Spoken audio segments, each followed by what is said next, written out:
Cidim, Eren'im, Koroğlum, Babetçim. Yiğit. Rahmetli dedemden burası yaxşı qoy.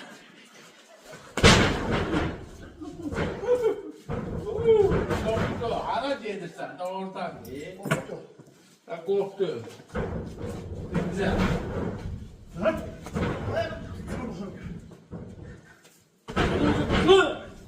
Sana çıkacak eylem lan.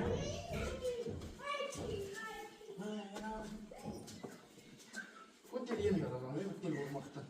Dedim o deli nasıl saçmadı ha? Zeyb olayım bana. Evde havasını da çıkartsam ona, bir götür. Yok diye alacağım, bunda tutarı. Zeyb oradan ha, Zeyb aşkını koy büzüştürsün ağzını. Kızıştırsın. Zen oldu. Zey.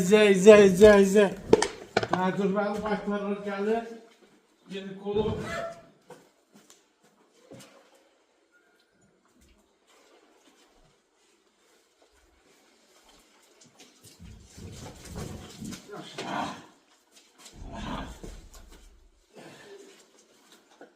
Bırakın.